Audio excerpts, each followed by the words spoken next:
Wabarakatuh.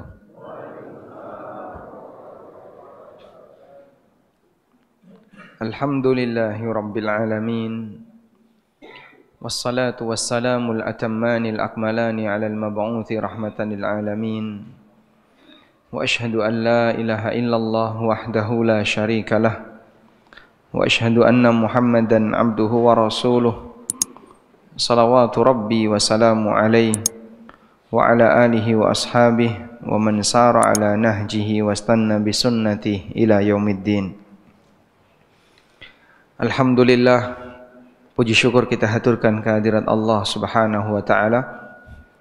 Di kesempatan pagi ini kembali kita melanjutkan kajian rutin dengan membaca buku Prinsip Hidupku. Kita masih membicarakan tentang husnudzon kepada Allah Subhanahu wa ta'ala, terutama ketika sang hamba mendapatkan musibah dari Allah Subhanahu wa ta'ala.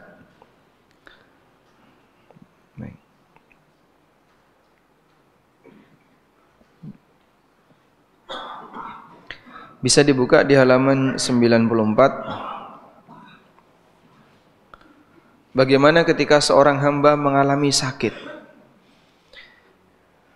Dan ada sebagian orang ketika dia sakit, dia suudzon kepada Allah. Suudzon kepada Allah itu boleh nggak, Pak? Ya? Haram. Bahkan dosa besar. Bahkan termasuk Allah sebut sebagai perbuatan orang jahiliyah. Yadhunnuna billahi dhannas saw.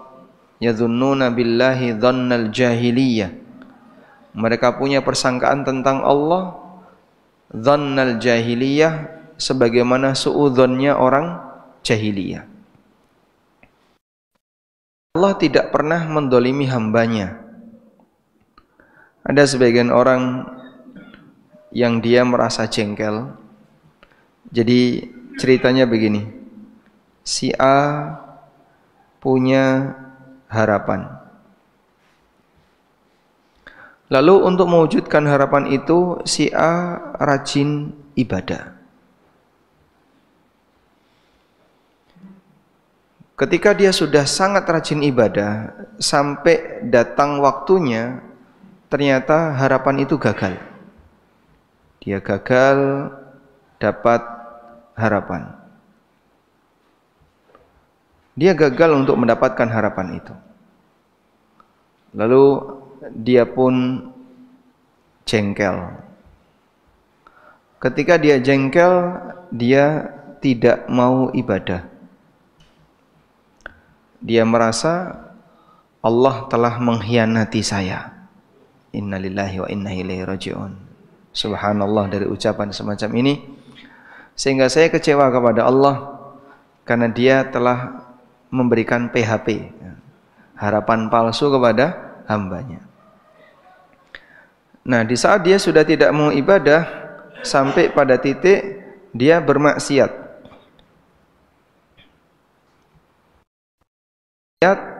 Niatnya dengan niat balas dendam. Masya Allah. Apa mungkin seorang hamba balas dendam kepada Rabb-Nya? Nah, ini semuanya kesalahan yang besar, dan ternyata realita di masyarakat kita ada orang punya pikiran seperti ini. Ini kan mindset pikirannya yang salah, ya. Setting pikirannya yang salah. Salahnya ada di mana? Salahnya ada di mana, Pak? Titik salahnya di mana, Pak? Dia suudzon kepada Allah, jengkel kepada Allah. Bagaimana mungkin seorang hamba jengkel kepada Rabb-Nya? Yang menjadi pertanyaan, apakah Allah pernah mendolimi hambanya?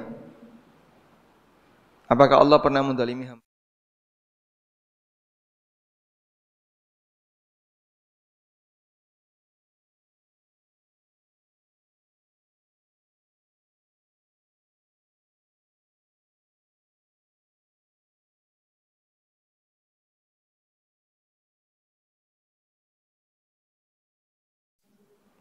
Dan Allah Subhanahu wa ta'ala tidak menjanjikan setiap keinginan hamba akan terwujud dengan ibadah yang dia lakukan. Karena jika setiap keinginan hamba itu diwujudkan oleh Allah, pengen apa diwujudkan, pengen apa diwujudkan, berarti kehendak Allah mengikuti kehendak hamba. Dan Maha Suci Allah dari kondisi macam ini. Dia zat yang Maha Kuasa, sehingga dialah yang berhak untuk menentukan apapun yang terjadi di alam ini. Baik. Oleh karena itulah, di saat kita gagal dapat harapan, maka kita diajarkan gagal dapat harapan. Seharusnya yang dilakukan apa, Pak? Sabar dan ridho. Apa mungkin, Pak, sabar dan ridho ini digabungkan? Sangat mungkin. Sabar berarti dia bertahan, merasakan. Sabar itu kan pahit ya. Sabar berarti dia bertahan, merasakan tidak nyaman, rasa nggak seneng, rasa nggak enak, tapi dia bertahan. Bertahan dalam arti tidak jengkel, tidak emosi. Dia tidak emosi.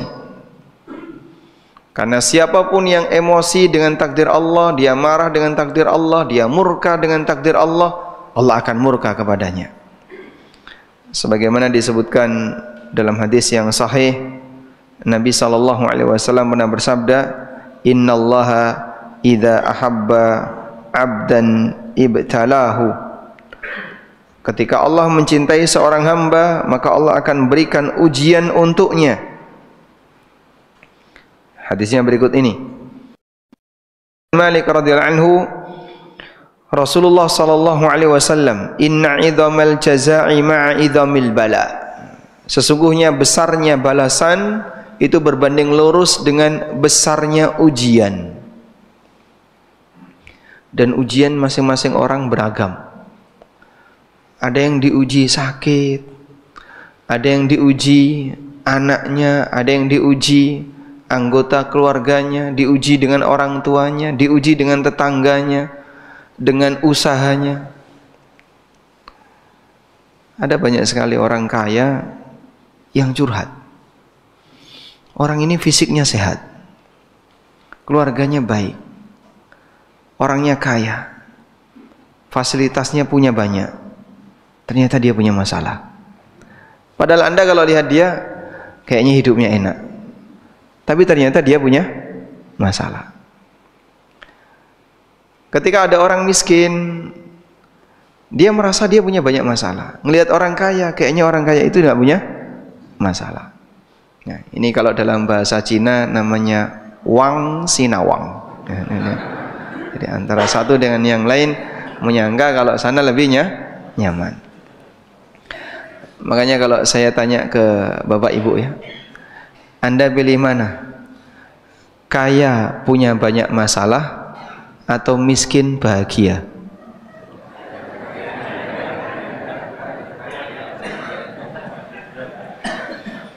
A.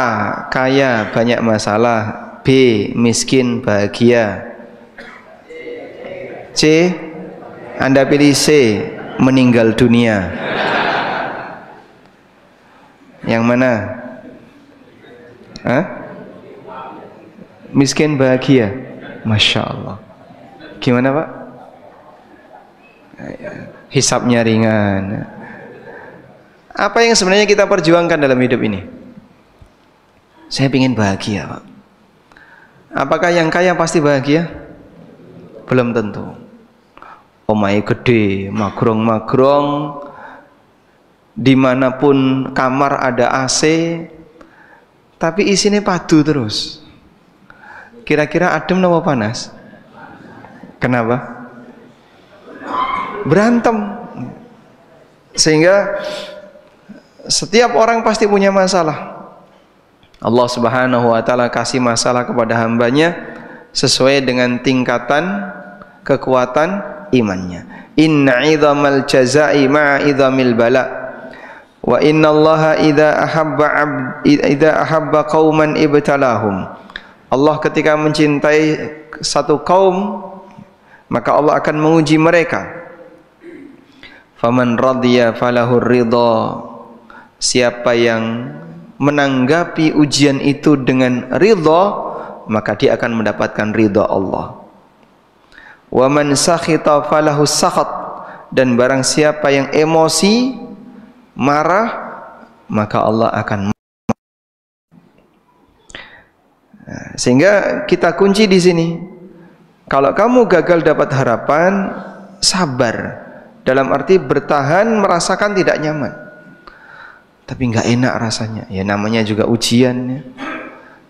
Yang perlu untuk sabar, bertahan, jangan sampai melakukan perbuatan yang dilarang. Dia tidak jengkel, tidak emosi, dan dia ridho dalam arti menerima ujian itu agar dapat pahala. Minimal sabar, kalaupun tidak bisa maksimal ridho, karena sabar dan ridho ini dalam diri seorang hamba terkadang dominan sabar, terkadang dominan ridho. Kalau bisa sampai dominan ridho, dia dikasih ujian, dia merasa bahagia, dia merasa senang. Nanti kita akan lihat hadis Nabi SAW tentang itu. Sekarang kita lihat kondisi berikut ini, penjelasan ini. Selanjutnya saya ajak Anda untuk merenungkan satu pertanyaan. Ketika orang itu marah dengan musibah yang dia derita, apakah marahnya itu akan bisa menghilangkan musibahnya? Ya? Tidak. Orang gagal usaha lalu emosi, punya utang banyak, kemudian emosi. Saat emosi apakah utangnya lunas? Tidak. Ketika orang yang sakit dia merasa marah dengan musibah sakitnya, apakah dengan marah dia bisa cepat sembuh? Tidak. Kita sangat yakin yang terjadi justru sebaliknya. Mereka yang marah, tidak ridho dengan sakit yang dia derita, akan semakin memperparah sakitnya. Dia sakit badannya, juga sakit hatinya.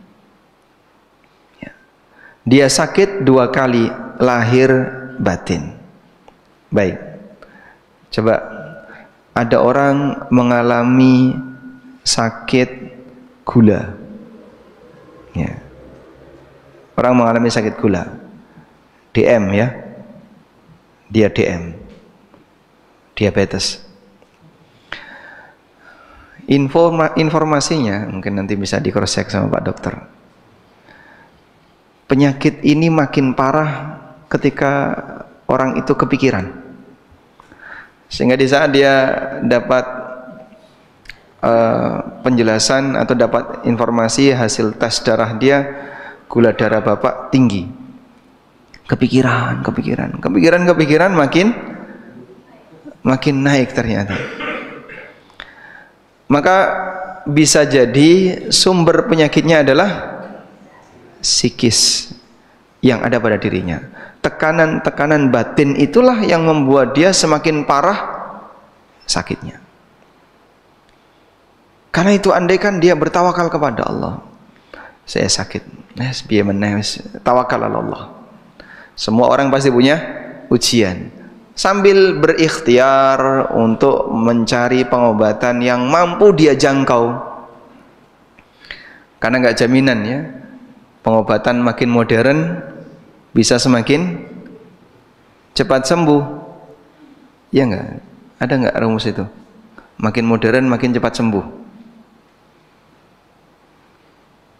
Rumus itu ada enggak? Tidak ada. Enggak ada jaminan. Ada orang yang berobat sampai Singapura, sampai ini, sampai enggak sembuh-sembuh. Terus dia pulang, dah saya sudah putus asa, sudah keluar banyak dana, amunisi saya sudah habis, modal saya sudah habis. Sembuhnya jamu gendong. Nganggo jamu gendong mari Pak. Masya Allah.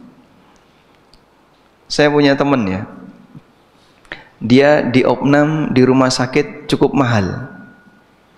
Selama sekian hari nggak sembuh-sembuh, tes darah berkali-kali nggak sembuh-sembuh, pulang sama ibunya sudah putus asa, kau mulai dibawa pulang dia. Dia belum menikah waktu itu. Dibawa pulang sama ibunya. Terus oleh ibunya dibawa ke mantri. Disuntik sama Pak Mantri, besoknya sembuh. Masya Allah, sampai dia berpikir berarti selama ini saya salah alamat ya. Baik, jadi terkadang dengan ringan sang hamba dikasih kesembuhan oleh Allah melebihi prestasi yang dia dapatkan ketika dia berikhtiar dengan yang lebih berat. Maka kita mungkin perlu menaruh masalah itu di samping untuk menyelesaikan urusan yang lain, baru kemudian kita pikirkan masalah itu. Kira-kira ini beratnya berapa? Hah? Ada setengah kilo? Nggak ada.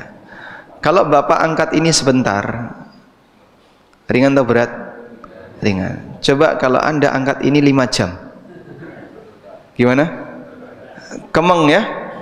Serahkan masalah kita agar kita bisa lebih produktif untuk kegiatan yang lain. Maka adanya tawakal hakikatnya anugerah dari Allah. Orang ketika dia bisa bertawakal, dia diberi anugerah oleh Allah untuk menjadi manusia yang paling ringan hidupnya. Karena orang bertawakal, dia sadar tidak semua masalah bisa aku selesaikan sendiri, maka aku serahkan kepada Zat yang Maha Kuasa atas segala sesuatu, Allah Azza wa Jalla. Mungkin Anda punya masalah ringan, tapi ketika masalah ringan itu terus dipikirkan, itu seperti orang mengangkat beban yang ringan dalam waktu berjam-jam. Kalau saya ngangkat seperti ini selama 10 jam, beban ini akan semakin membuat diri saya kecapean, walaupun ringan. Tapi ketika saya letakkan beban ini, lalu saya berpikir untuk yang lain, maka saya tidak akan terasa beban, karena ini sudah saya letakkan. Baik. Kita lanjutkan. Abu Sa'id Al-Khudri radhiyallahu anhu pernah mengunjungi Rasulullah sallallahu alaihi wasallam yang saat itu sedang sakit. Ketika Abu Sa'id Al-Khudri meletakkan tangannya ke badan Nabi sallallahu alaihi wasallam, ternyata panasnya luar biasa. Di masa tidak ada termometer, kita bisa mengukur panas orang kan pakai apa, Pak? Indra peraba, pakai tangan. Oh, kok panas. Meskipun seperti ini relatif ya, karena tidak ada angka tertentu yang jadi acuan. Tapi Abu Sa'id merasakan panasnya badan Nabi sallallahu alaihi wasallam melebihi panasnya orang biasa. Lalu Nabi sallallahu alaihi wasallam mengatakan, "Inna kadzalika yushaddadu alaina al-bala wa yudha'afu lana al-ajr." Demikianlah kami para nabi diberi ujian yang sangat berat, wa yudha'afu lana al-ajru, dan pahala kami dilipat gandakan. Karena Nabi sallallahu alaihi wasallam mengalami sakit 2 kali demam manusia biasa. Berapa suhunya, Pak? Wallahu alam ya. Yang jelas demam beliau 2 kali demam manusia biasa. Ya, kalau misalnya kita pahami sesuai makna tekstualnya, manusia bisa menanggung demam derajat berapa, Pak Dokter? 45 gimana kira-kira? Hah? Mati ya? Berapa? 40? Masih bisa? 40. Kalau 2 kali berarti berapa, Pak? 80? Apa enggak mendidih itu darahnya, Pak? Masya Allah. Jadi beliau pernah dikunjungi oleh sahabat, "Ya Rasulullah, innaka latu'aq." Ya Rasulullah, Anda sakit berat. Kemudian beliau mengatakan, "Na'am, inni la'u'aq." aku mengalami sakit 2 kali manusia biasa. Demamnya Nabi sallallahu alaihi wasallam 2 kali demamnya manusia biasa. Abu Sa'id pun bertanya, ya Rasulullah, man asyaddun nasi balaan, siapakah manusia yang paling berat ujiannya? Kemudian Rasulullah sallallahu alaihi wasallam mengatakan, al-anbiya was-salihun, yang paling berat ujiannya adalah para nabi dan orang-orang saleh. Laqad kana ahaduhum yubtala bil faqri, ada di antara nabi yang diuji oleh Allah dengan kemiskinan, hatta ma yajidu illal abaah yahwiha fayalbasaha, dia enggak punya apapun selain satu kain yang dia gunakan untuk berpakaian. Kendaraan enggak punya, sandal enggak punya, tutup kepala enggak punya, yang dia punya hanya satu kain yang dia pakai untuk berpakaian. Makanan enggak punya. Terus beliau gimana? Mengembara, keliling dari satu tempat ke tempat yang lain sambil berdakwah. Apa yang dimakan? Dedaunan. Ada pohon apa, daunnya bisa dimakan, itu dimakan. Nanti ketika butuh minum, mampir sungai minum. Karena nggak punya apa-apa. Diuji oleh Allah dengan kemiskinan sampai kondisinya semacam ini. Sebutkan contoh Nabi Ulul Azmi yang sangat miskin. Nabi siapa? Nabi Isa alaihissalam. Beliau pengembara. Makanya gelarnya Al-Masih. Al-Masih artinya yang mengusap, karena beliau mengusap permukaan bumi dengan mengembara, datang ke satu titik ke titik yang lain. Wa yubtala bil kummal hatta yaqtulah, ada yang diuji dengan kutu sampai kutu itu membunuhnya. Kutu membunuhnya, itu kira-kira berapa jumlah kutu? Jadi Allah berikan ujian dengan sesuatu yang kelihatan. Kutu kan kelihatan ya. Kok ora diseret toh, Pak? Yaitu ujian yang Allah berikan kepada beliau, sang nabi ini, sampai akhirnya sang nabi ini mati dengan sebab kutu.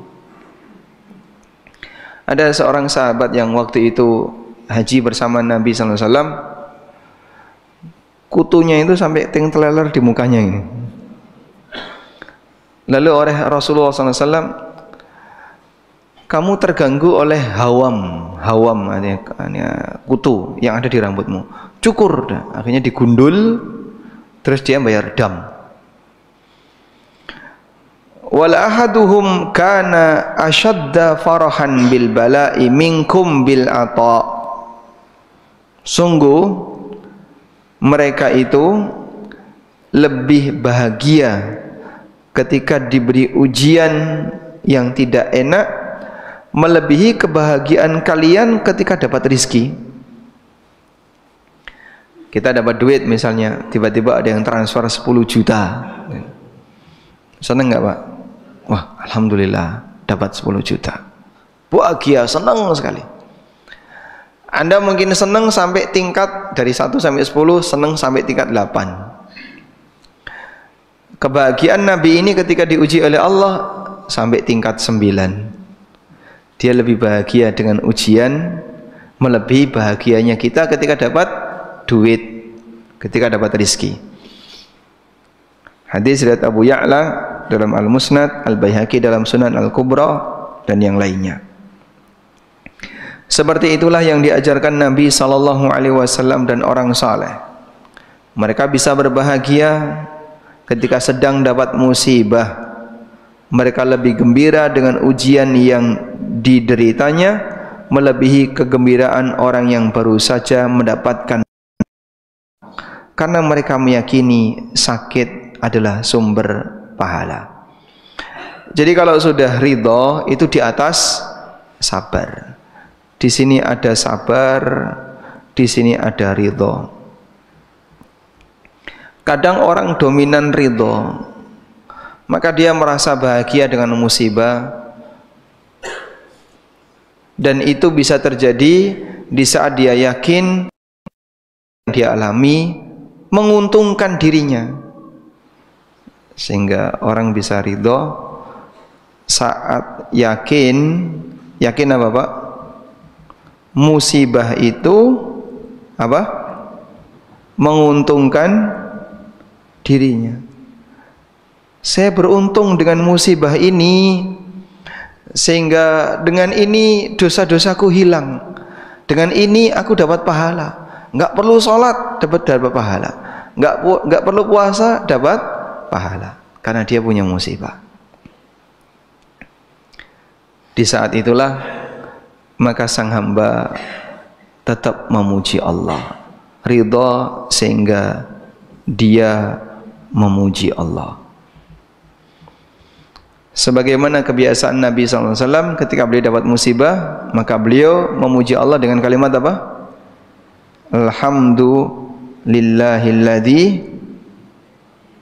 Alhamdulillahi ala kulli hal. Segala puji bagi Allah ala kulli halin, apapun keadaannya.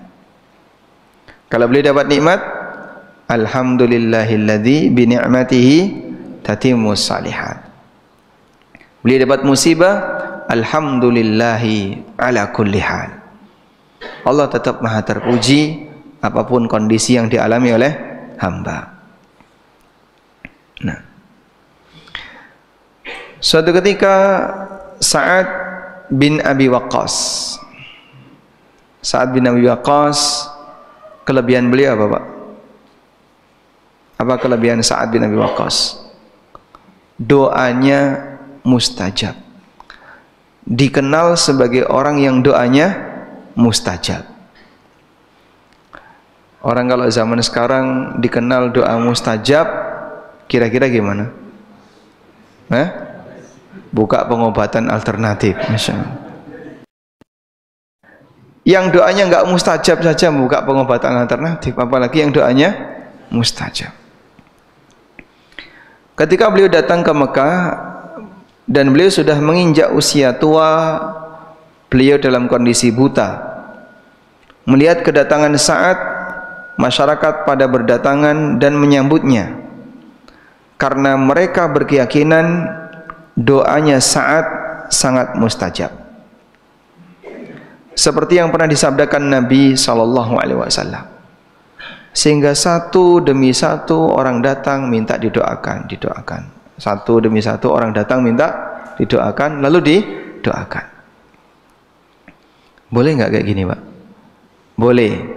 Minta didoakan kepada orang yang masih hidup, karena dia adalah orang bertakwa, dia adalah seorang yang alim, lalu kita minta kepada yang bersangkutan agar mendoakan kita.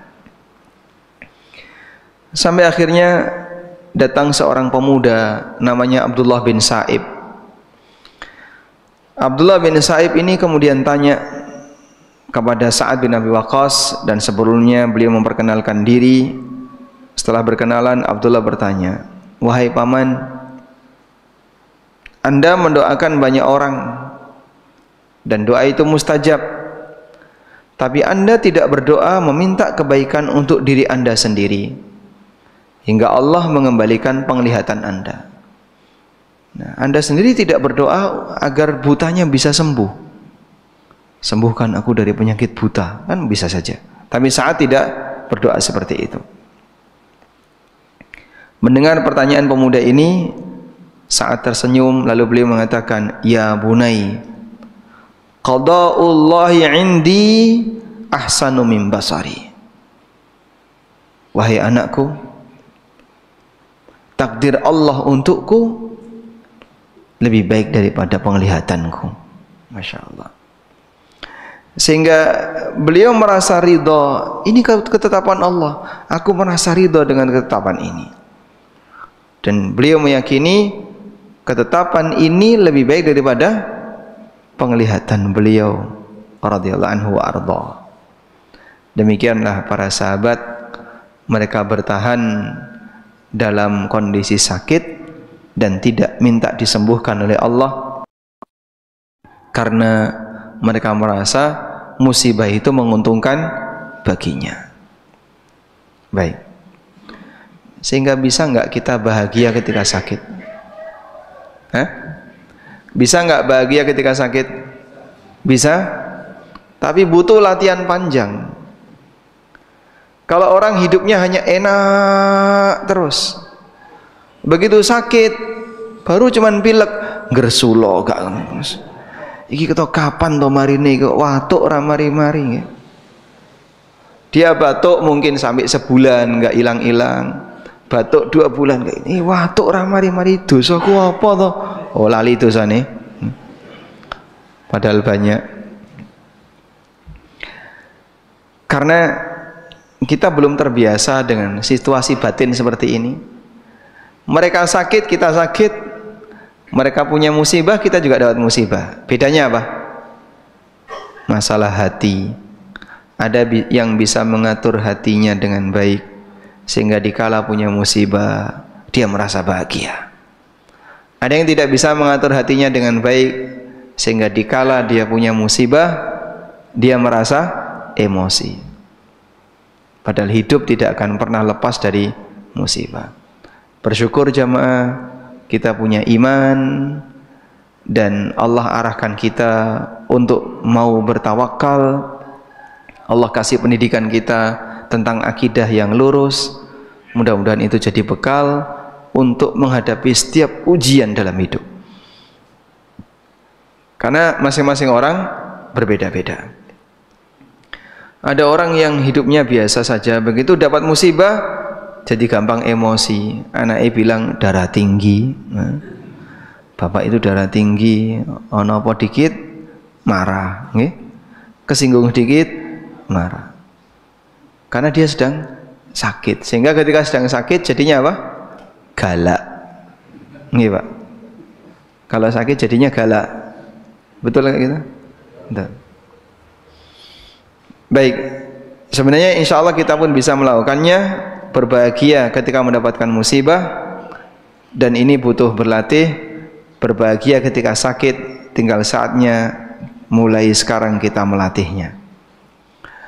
Berlatih untuk tawakal, berlatih untuk ridho, meyakini musibah itu menguntungkan, orang bisa dapat pahala dan bisa menghapus dosanya dengan musibah yang dia alami. Berlatih untuk husnudzon kepada Allah, walaupun sedang dapat musibah, dia yakin ini pilihan terbaik yang diberikan oleh Allah untukku, untuk menghilangkan dosa-dosaku. Ada satu riwayat, wallahu alam, ini riwayat benar atau salah ya. Seorang sahabat kena panah. Panah itu menancap di dada, tapi nggak sampai nembus tulang rusuk, sehingga cuman di daging di dada ini. Kemudian dia datang kepada Nabi SAW, minta tolong untuk dicabut. Lalu Rasulullah SAW menyampaikan, kalau kau mau aku bisa mencabut, tapi kalau kau mau aku tinggalkan ujungnya di dalam badanmu sebagai saksi di hari kiamat. Dia pilih yang mana? Yang kedua. Akhirnya dipatahkan panah itu, ujungnya ditinggal di dalam. Orangnya nggak mati karena nggak sampai nembus rusuk, cuman di dagingnya. Kira-kira gimana itu? Hah? Sanggup nggak kayak gitu? Enggak ya? Enggak. Apa enggak titanus apa? Intinya pokoknya beliau nggak mati gitu aja. Ujungnya ditinggal di dalam. Seorang sahabiat, beliau diganggu sama jin. Kadang kesurupan, kadang sembuh, kadang kesurupan, kadang sembuh. Kalau lagi kesurupan, bajunya itu dibukai sehingga dia telanjang. Maka wanita ini pun datang kepada Rasulullah SAW. Ya Rasulullah, saya mengalami penyakit seperti ini. Kemudian Nabi SAW memberikan pilihan, kalau kau mau aku bisa obati kamu. Diruqyah oleh Nabi sallallahu alaihi wasallam. Dan kamu bisa sembuh. Tapi kalau kau mau bisa pilihan yang kedua. Kau bertahan seperti ini sampai mati. Walakil jannah, dan kau dapat surga. Wanita ini milih yang kedua, kesurupan sampai mati. Tapi dia dapat surga. Kemudian beliau minta kepada Rasulullah SAW, kalau begitu ya Rasulullah, doakan agar ketika aku kesurupan, aku tidak telanjang. Kemudian didoakan oleh Nabi SAW. Nah, di saat itulah setiap kali beliau kesurupan, beliau tidak telanjang. Tapi terus seperti itu sampai beliau meninggal dunia. Dan masih banyak beberapa riwayat yang semisal. Ternyata Nabi SAW ngasih pilihan, milih sembuh atau milih bertahan sakit. Kalau kamu bisa sabar untuk bertahan sakit, dapat pahala besar, dapat surga. Tapi kalau kau mau ingin sembuh, diupayakan pengobatan oleh Nabi SAW. Dan beberapa sahabat milih sembuh, sebagian sahabat juga milih bertahan sakit. Lalu mereka bisa sembuh, ada yang kemudian tetap bertahan sakit sampai mereka mendapatkan janji yang telah diberikan oleh Allah Subhanahu wa taala yang disampaikan Nabi sallallahu alaihi wasallam kepadanya. Baik.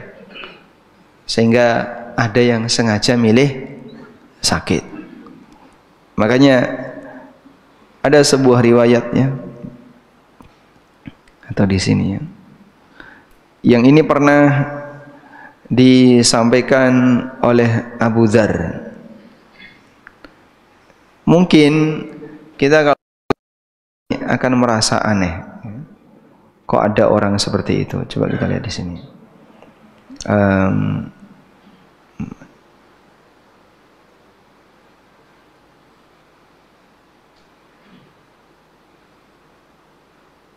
Nih, harapan Abu Dzar halaman 110.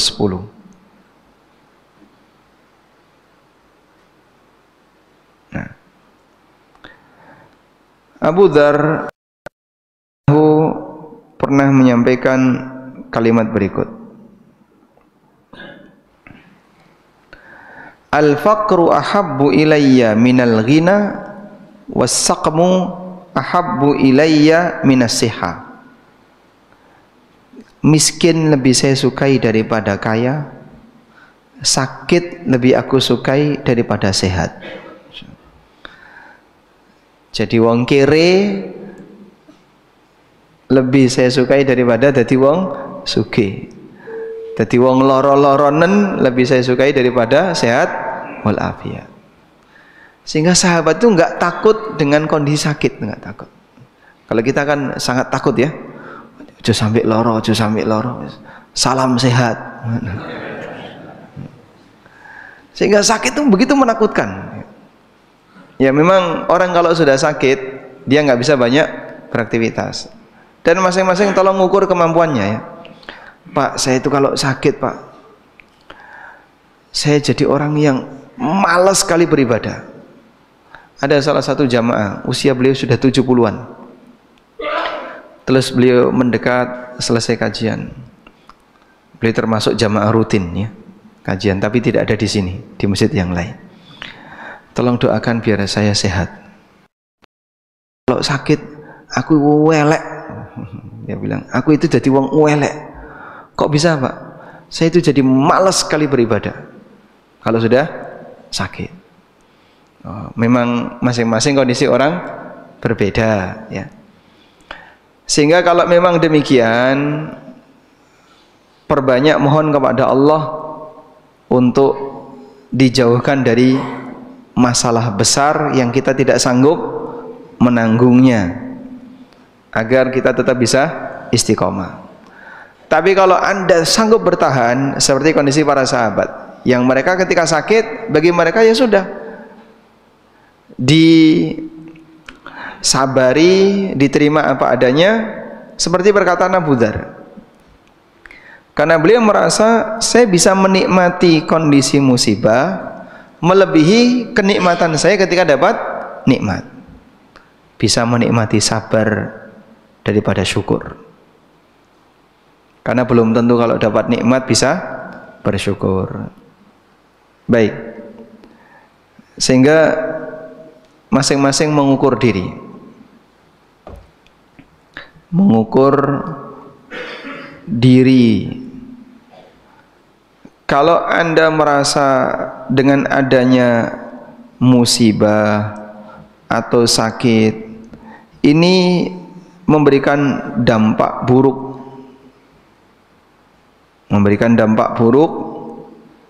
terhadap agama. Saya takut Pak, kalau saya sakit nanti saya malah nggak sholat, jadi jengkel dan saya nggak kuat, saya nggak berani. Maka minta kepada Allah keselamatan. Doa minta apa? Keselamatan.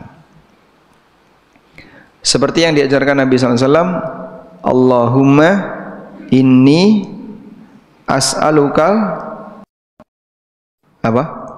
Allahumma inni as'alukal afwa wal afiyah fid dunya wal akhirah. Allahumma inni as'alukal afwa wal afiyah fi dunya wa ahli wa mali. Apa insyaallah doa itu? Dibaca kapan? Pagi dan sore. Kita minta kepada Allah al-afwa, ampunan, wal afiyah. Afiyah itu apa, Pak? Kondisi selamat dari masalah. Al-afiyah itu artinya selamat dari masalah. Ada sehat, ada afiat. Sehat wal afiat, ya. Kalau sehat itu masalah fisik, kalau afiah semua masalah, baik masalah fisik maupun masalah yang lainnya. Baik, bagian akhir dari bab ini, jangan sampai menjadi musibah agama. Kalaupun kita tidak bisa lepas dari musibah dunia, jangan sampai musibah yang kita alami membahayakan agama kita. Bagian dari doa Nabi SAW, beliau mohon perlindungan kepada Allah dari musibah agama. Allahumma la taj'al musibatana fi dinina wa la taj'alid dunya akbara hammina wa mablagha ilmina. Ya Allah, jangan kau jadikan musibah yang menimpa kami adalah musibah yang merugikan agama kami. Jadi di sini ada dua makna. Yang pertama, jangan sampai kita disesatkan, dibuat menyimpang, jauh dari hidayah. Makna yang kedua, kalaupun aku dapat musibah, jangan sampai musibah itu membahayakan agamaku. Karena jengkel tadi ya, jengkel, emosi, nggak terima, sampai akhirnya, wahai Tuhan, aku sudah kecewa denganmu, maka aku menarik diri, ya. Aku menarik diri dari ketaatan kepadamu. Akhirnya aku nggak mau taat sama kamu.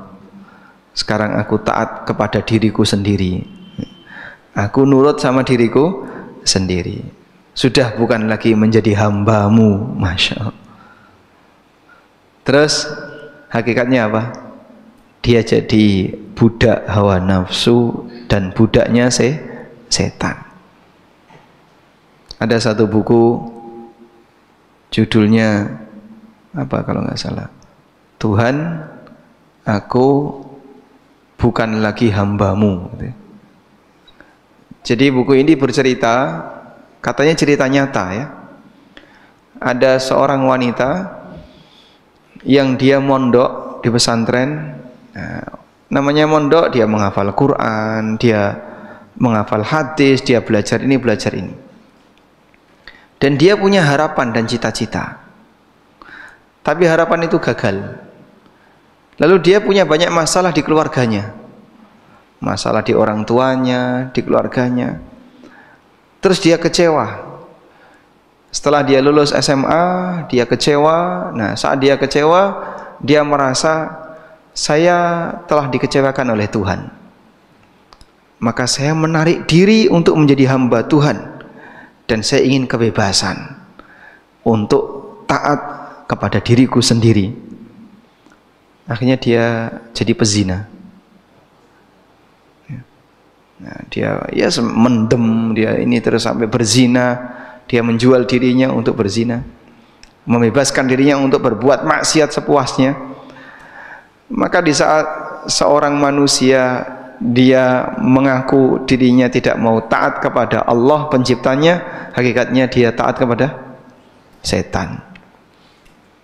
Dia nggak mau jadi hamba Allah, dalam arti tidak mau taat kepada Allah, lalu dia menghamba kepada setan. Maka perbanyak berdoa semacam ini, memohon kepada Allah Subhanahu wa taala agar Allah tidak menjadikan musibah yang menimpa kita adalah musibah yang membahayakan agama kita. Hafal doanya, Pak? Allahumma la taj'al musibatana fi dinina wa la taj'alid dunya akbar hammina wa mablagha ilmina. Hafal ya? Belum? Tugas. Pekan depan hafal Sa'artini. Wa sallallahu ala nabiyyina Muhammadin wa ala alihi wa sahbihi wasallam.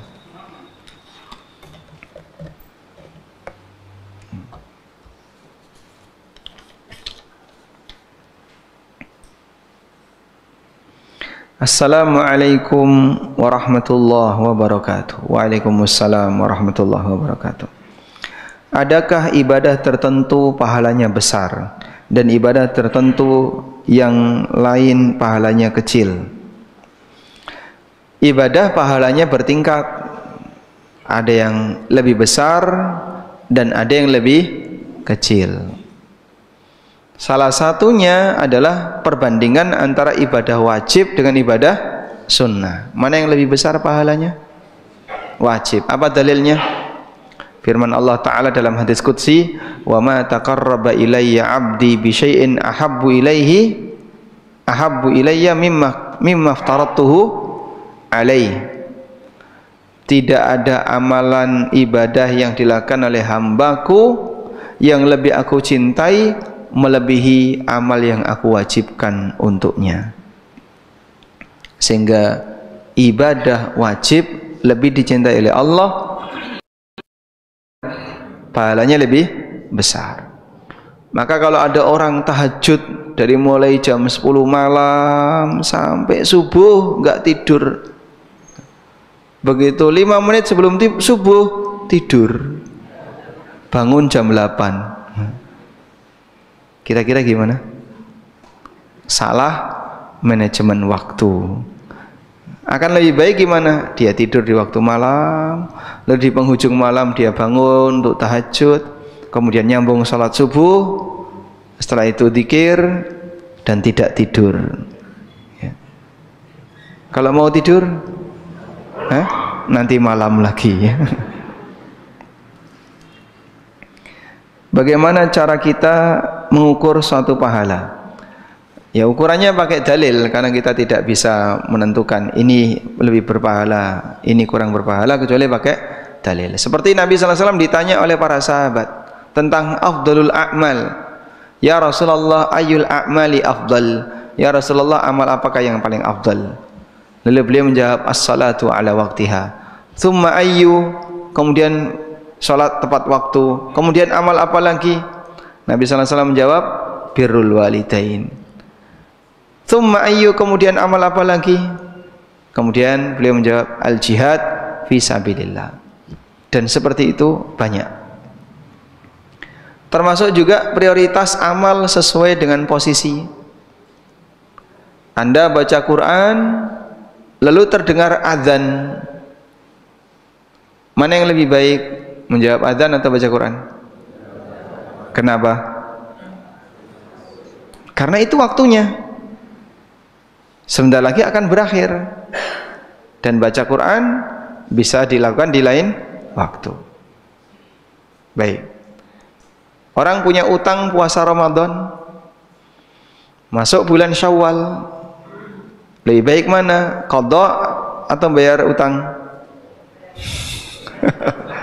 Salah pertanyaan ya. Lebih baik mana? Qadha utang, puasa, atau puasa Syawal? Hah? Puasa Syawal.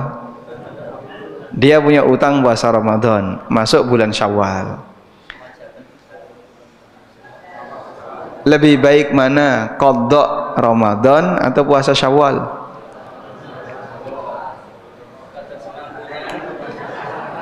Qadha semampunya. Kalau enggak nyandak Syawal. Enggak nyandak maksudnya gimana? Enggak nyandak itu kan berarti sudah selesai Syawalnya. Mau haid lagi. Baik. Kalau seperti itu kondisinya, dahulukan qadha. Karena kita mendahulukan yang wajib baru yang sunnah. Meskipun boleh saja qadha itu ditunda. Dan bolehnya qadha ditunda berdasarkan praktek para sahabat yang mereka pernah menunda qadha Ramadan. Contohnya siapa? Aisyah. Qadhanya sampai bulan apa? Bulan Sya'ban. Jadi 11 bulan baru diqadha. Rasulullah SAW pernah punya utang puasa Ramadan enggak? Punya. Jadi beliau pernah dalam perjalanan Fathu Mekah itu kan di bulan Ramadan. Beliau perintahkan semuanya jangan ada yang puasa. Tetap ada yang puasa, dilaporkan, ya Rasulullah si A si B puasa. Beliau mengatakan ulaikal usat, ulaikal usat. Itu durhaka dia, itu durhaka. Poso disebut durhaka itu. Disuruh enggak puasa, enggak puasa. Ulaikal usat, ulaikal usat. Orang itu durhaka, orang itu durhaka. Karena perintahnya jangan puasa. Sebab besok mau ketemu musuh, maka harus siaga kekuatan fisik dengan cara tidak puasa dulu, walaupun nanti bisa diqadha di hari yang lain.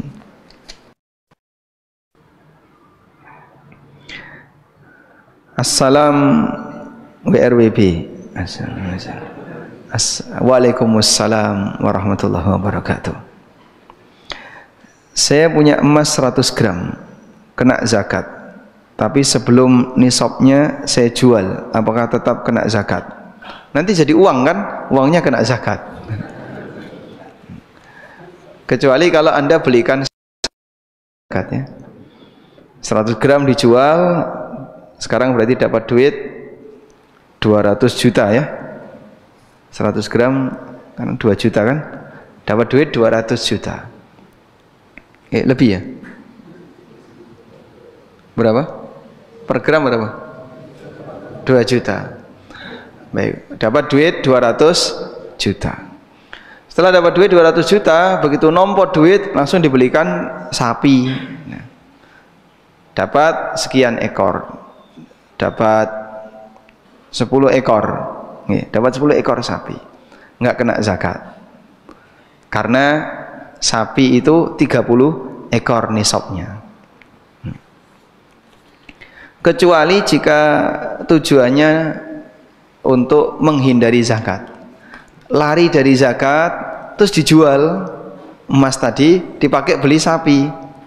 Padahal haulnya tinggal besok untuk bayar zakat. Tinggal 1 bulan, maka dia tetap wajib bayar zakat karena niatnya niat yang enggak benar.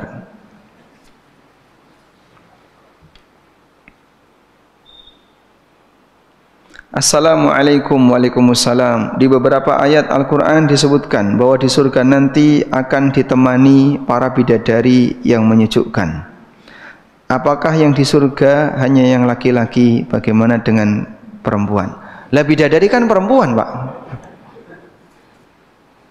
Berarti di surga ada perempuan enggak? Hah? Bidadari itu laki atau perempuan? Perempuan. Lah terus para wanita di dunia ini nasibnya gimana, Pak? Dia jadi ratu bidadari. Intinya gini ya, siapapun yang masuk surga pasti bahagia. Aku nggak mau kalau suami saya punya bidadari. Masya Allah. Orang ini sudah menyiksa suaminya di dunia, menyiksa suaminya di akhirat. Baik. Assalamualaikum. Waalaikumsalam.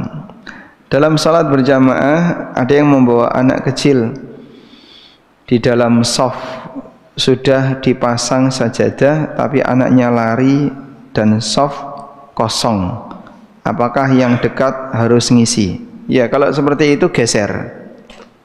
Nah, masalahnya nanti anaknya datang lagi ya. Nah, kalau anaknya datang lagi ya dia dikasih celah. Karena itu begini ya, yang bawa anak, apabila anak itu belum bisa sholat, jangan dikasih shaf, tapi dia ditaruh di depan bapaknya atau ditaruh di ujung sebelah kanan atau kiri agar tidak memutus shaf. Dia mau lari, dia mau tidur, dia mau ngapain di situ terserah, karena dia di ujung, tidak memutus shaf. Tapi kalau dia di tengah, dia tolah-toleh, dia tidur, dia lari, kan tidak terhitung sholatnya, jadinya memutus shaf. Wallahu a'lam.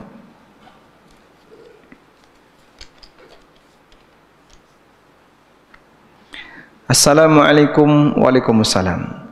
Kalau kita sampai masjid sudah adzan subuh, apakah kita langsung sholat qobliyah subuh atau sholat tahiyatul masjid dulu? Sholat qobliyah subuh, dan itu sekaligus bisa jadi tahiyatul masjid. Karena yang penting untuk tahiyatul masjid, bapak masuk masjid sholat 2 rakaat, terserah sholat apa, mau qobliyah subuh, mau qobliyah duhur, bahkan termasuk sholat wajibnya sendiri. Jenengan masuk masjid sudah qomat, terus gimana? Tahiyatul masjid? Tidak. Kenapa? Sudah qomat, langsung bergabung dengan jamaah. Apakah selesai sholat jamaah perlu sholat tahiyatul masjid? Tidak. Sholat jamaah kamu ini jadi tahiyatul masjid.